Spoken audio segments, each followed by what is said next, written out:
नक्कीच एक डॉक्टर माझ्या सोबत आहे. तुम्ही डॉक्टरीचं शिक्षण घेताय की डॉक्टर आहात? मी डॉक्टर आहे. मी MBBS डॉक्टर आहे. मी आरोग्य अधिकारी क्लास 1 आहे. मी या सर्व परीक्षांमधून गेलोय. माझ्यासोबत डॉक्टर सौरव टाली आहेत आणि आमची एक नीट पीजीची परीक्षा आहे आता काहीच दिवसामध्ये. पण तो अभ्यास सोडून आम्ही इथे आलोय, तयारी करतोय. मी आरोग्य अधिकारी आहे. कुठल्या न्यायडोंगरी तालुका नाशिक, जिल्हा नाशिक. गव्हर्नमेंट? हो, गव्हर्नमेंट मध्ये. प्रॉपर कुठले?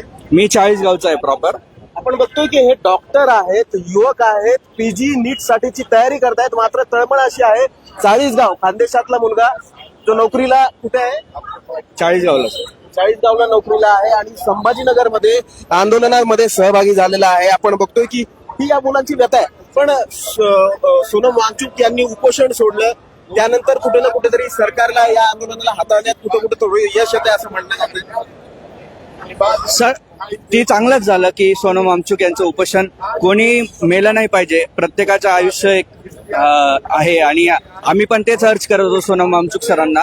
पण त्यांनी जे काम केलंय त्यांचं केलंय. जे युवा सरकारबद्दल नेमका रोष कोणत्या दिवशी आणि का निर्माण झाला? सरकारबद्दल रोष हा निर्माण झाला 20 तारखेला, जेव्हा त्यांनी अमानुषप्रमाणे मारहाण केली. कोणत्याही पोलिसाला कमरेच्या वर मारायचा हक्क नसतो. त्यांनी काहीच बघितलं नाही, माता बघितल्या नाही, भगिनी बघितल्या नाही, सर्वच बघितलं नाही. त्यांनी अमानुषपणे मारहाण केली. त्या दिवशी सरकारबद्दल एक रोष निर्माण झालाय आणि काही झालं तर हिंदू, मुस्लिम, धर्म, जाती याप्रमाणे जी म्हणतात ना एक की इंग्रज तर सोडून गेले, पण इंग्रजांची जी कूटनीती होती, डिवाइड अँड रूल, की वाटा यांना अँटी नॅशनल म्हणा, यांना चायनाचा सपोर्ट म्हणा, यांना हिंदू म्हणा, यांना मुस्लिम म्हणा. तर हा जो प्रोपगंडा त्यांनी लावलाय तेच विचार हे राज्यकर्ते घेऊन चालताय की हे थांबलं पाहिजे आणि नवीन युवा जे आहे त्यांच्या हातात सरकार आलं पाहिजे आणि त्यांच्या मागण्या पूर्ण झाल्या पाहिजे. एवढंच. तुम्ही काय करता? मी डॉक्टर सौरव टाले आहे. मी माझ्या मित्राच्या काही गोष्टीमध्ये सहभाग घेतो. आता बरेच जण सर असे आहेत की पॉलिटिकल अजेंडाही चालवत आहेत, कोणताही पक्ष असो, सत्ताधारी पक्ष असो किंवा विरोधी पक्ष असो. पण आमचं असं म्हणणं आहे की आमचं जी मागणी आहे की परीक्षेमध्ये आता सुद्धा बरेच काही फ्लॉज जसे भेटत आहे त्यांना, की आता आमची सुद्धा परीक्षा आहे, सेंटर खूप खूप दूर देत आहे. जे NTA ची परीक्षा झाली आहे नीट, त्यामध्ये सुद्धा 2 वेळा परीक्षा झाली. जे परीक्षा देतात, आम्ही परीक्षा दिली आहे. आम्हाला माहिती आहे की एका महिन्याच्या नंतर परीक्षा देण्यासाठी जेवढी मेहनत लागते आणि एक अभ्यासक्रम सोडल्याच्या नंतर वापस 1 महिना तोच अभ्यास करायचा आहे, की आम्ही ते झाल्यानंतर पूर्ण पुस्तकं साईडला ठेवतो आणि त्यानंतर म्हणतो की चला आता आम्हाला कुठेतरी आराम करायला मिळेल, आता आम्ही पार्टी करू किंवा आम्ही कुठेतरी फिरायला जाऊ. आमचे तिकीट आधीपासून बुक करतो आम्ही.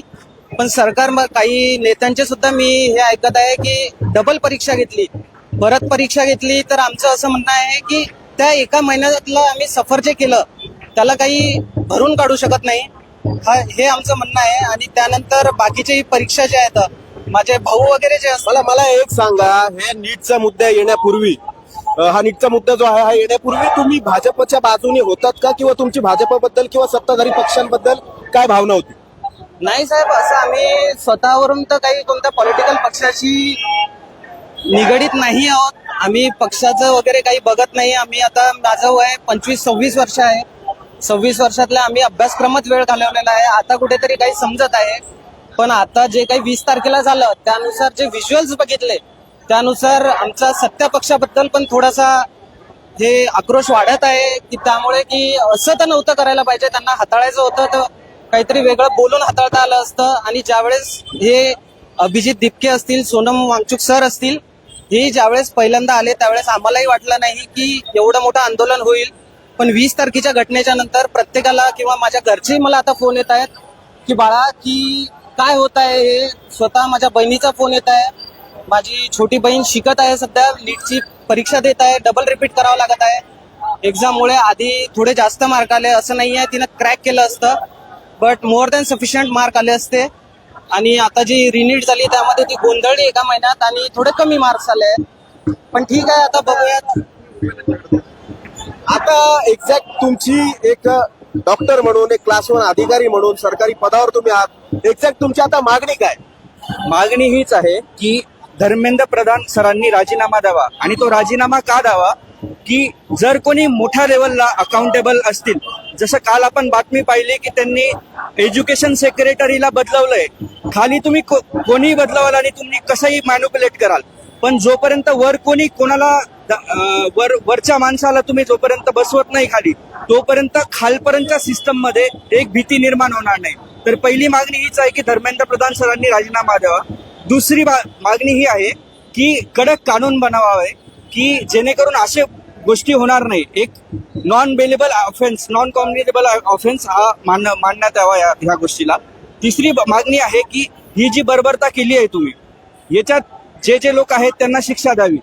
जे पूर्वी या अधिकृत मागण्या ज्या आहेत त्या वांगचूक यांनी सुद्धा केलेल्या आहेत आणि त्याच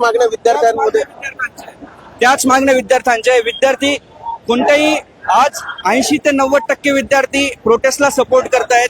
ते सोनम वांगचूक सरांच्या बाजूने आहेत असं मी म्हणणार नाही, ते सीजेपीच्या बाजूने असं म्हणणार नाही, ते कोणत्याही पॉलिटिकल पार्टीशी निगडीत नाहीयेत. ते फक्त मुद्दा आहेत म्हणून आज इथे आहेत आणि मुद्दा आहे म्हणून आम्ही पण आज इकडे. नक्कीच ज्यांना कधी आपण रस्त्यावर बघितलं